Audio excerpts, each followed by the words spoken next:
أعوذ بالله من الشيطان الرجيم پناہ مانگتا ہوں میں اللہ کی شیطان مردود سے۔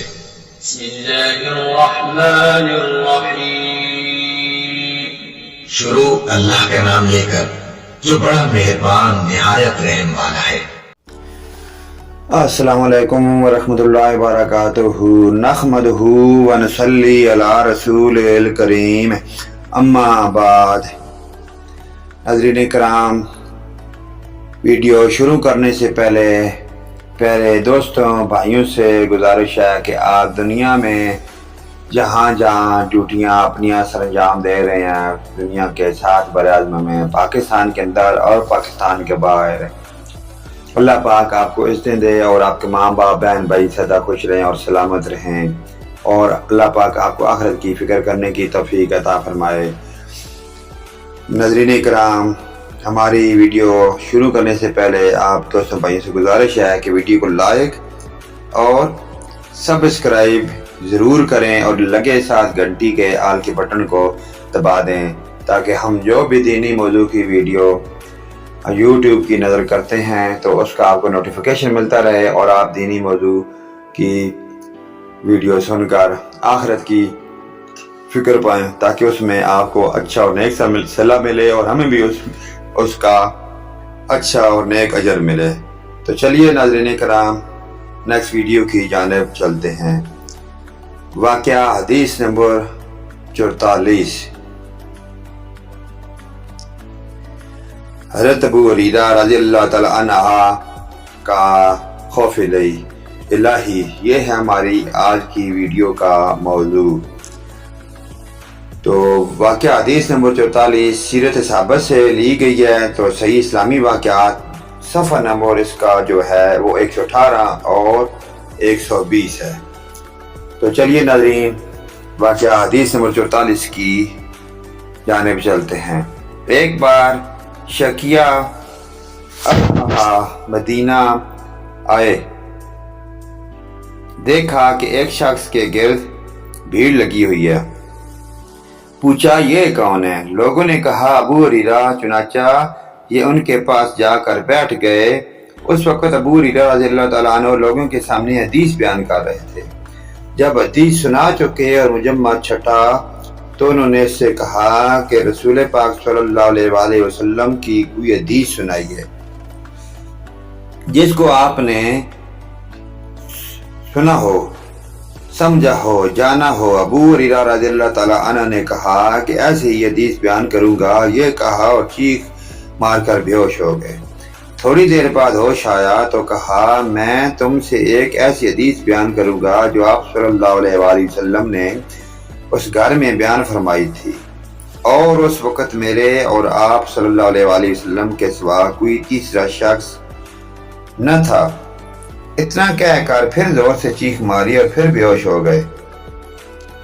افاقہ ہوا تو منہ پر ہاتھ پھیر کر کہا میں تم سے ایک ایسی حدیث بیان کروں گا جو آن صلی اللہ علیہ وسلم نے اس گھر میں بیان فرمائی تھی، اور وہاں میرے اور آپ صلی اللہ علیہ وسلم کے سوا کوئی اور نہ تھا۔ یہ کہا اور چیخ مار کر غش کھا کر منہ کے بل گر پڑے۔ شکیہ اسماء نے تھام لیا اور دیر تک سنبھالتے رہے۔ ہوش آیا تو کہا رسول پاک صلی اللہ علیہ وسلم نے فرمایا تھا کہ قیامت کے دن جب اللہ پاک بندوں کے فیصلے کے لیے اتریں گے تو سب سے پہلے 3 آدمی طلب کیے جائیں گے، عالم، قرآن، اللہ کی راہ میں مقتول اور دولت مند۔ پھر اللہ پاک عالم سے پوچھیں گے کیا میں نے تجھے قرآن کی تعلیم نہیں دی؟ وہ کہے گا ہاں۔ اللہ تعالی فرمائے گا کہ تم نے اس پر کیا عمل کیا؟ وہ کہے گا کہ اللہ پاک رات دن اسی کی تلاوت کرتا تھا۔ اللہ پاک فرمائے گا تو جھوٹا ہے، تو اس لیے تلاوت کرتا تھا کہ لوگ تجھے قاری کا خطاب دیں۔ چنانچہ خطاب دیا گیا۔ پھر دولت مند سے سوال کرے گا میں نے تجھ کو غنی کر کے لوگوں کو احتیاج سے بے نیاز نہیں کر دیا تھا؟ وہ کہے گا ہاں۔ اللہ پاک فرمائے گا تو نے کیا کہا، کیا کیا؟ وہ کہے گا میں صلح رحمی کرتا تھا، صدقہ دیتا تھا۔ اللہ پاک فرمائے گا تو جھوٹ بولتا ہے، بلکہ اس سے تیرا مقصد یہ تھا کہ تو فیاض اور سخی کہلائے۔ اور لوگوں نے کہا کہ پھر وہ جس کو اللہ کی راہ میں اپنی جان دینے کا دعویٰ تھا پیش کیا جائے گا، اس سے سوال ہوگا تو کیوں مار ڈالا گیا؟ وہ کہے گا کہ تو نے اپنی راہ میں جہاد کا حکم دیا تھا، میں تیری راہ میں لڑا اور مارا گیا۔ اللہ پاک فرمائے گا تو جھوٹ بولتا ہے، بلکہ تو چاہتا تھا کہ دنیا میں جری اور بہادر کہلائے، تو یہ کہا جا چکا۔ تو یہ حدیث بیان کر کے رسول پاک صلی اللہ علیہ وآلہ وسلم نے میرے دو زانوں پر ہاتھ مار کر فرمایا، ابو ہریرہ، سب سے پہلے انہی تینوں سے جہنم کی آگ بھڑکائی جائے گی۔ اللہ اکبر۔ اللہ پاک ہمیں آخرت کی فکر کرنے کی توفیق عطا فرمائے، کہ ریاکاری اور دکھاوے سے بچائے مولا کی ذات۔ قارئین کرام، ہمیں کوئی بھی عمل کرتے وقت یہ مشق ضرور کرنی چاہیے کہ جو بھی عمل کریں اس میں اللہ کی رضا مقصود ہو، تاکہ قیامت والے دن رسوائی سے نجات حاصل ہو۔ اللہ پاک ہمیں اخلاص جیسی نعمت نصیب فرمائے، آمین۔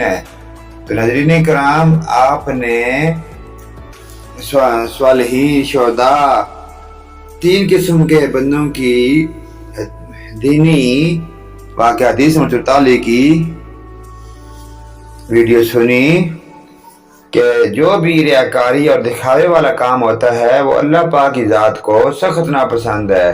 اس لیے ہمیں چاہیے کہ ہم جو بھی کام کریں جس میں اللہ پاک کی رضا شامل ہو، جس سے اللہ پاک کی خوشنودی شامل ہو اور اللہ پاک کی ذات ہم سے راضی اور خوش ہو، ہمیں وہ کام کریں، نہ کہ ہم ریاکاری اور دکھاوے والا کام کریں۔ اللہ پاک ہمیں آخرت کی فکر کرنے کی توفیق عطا فرمائے۔